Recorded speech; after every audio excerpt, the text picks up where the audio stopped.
முதலில் இந்த ஒன்று கூடலுக்கு வித்திட்ட அன்பு சகோதரர் விக்னேஸ்வரன் அவர்களுக்கு என்னுடைய முதல் நன்றியை தெரிவித்து, தமிழ்ச்சபை பணிப்பாளர் பிள்ளை மற்றும் இங்கே நிர்வாக பொறுப்புகளை ஏற்றிருப்பவர்கள், ஒலிபரப்புத் துறையில் ஆர்வத்துடன் ஈடுபட்டுக் கொண்டிருக்கும் இளைய தலைமுறையினர் எல்லோருக்கும் என்னுடைய வணக்கத்தை தெரிவித்துக் கொண்டு ஆரம்பிக்கின்றேன்.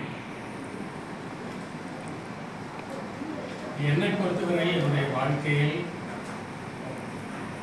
எல்லாமே எதிர்பாராமல் இன்றைய நிகழ்வும் கூட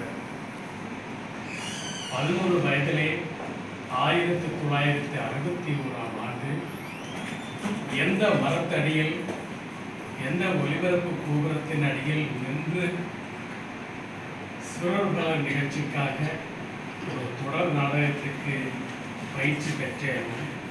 அதே இடத்தில் இன்று ஒரு குழுவாக இன்றைய தலைமுறை ஒலிபரப்பாளர்களுடன் சேர்ந்து ஒரு நிழல் படம் எடுக்கக்கூடிய வாய்ப்பு அமைந்திருக்கிறது.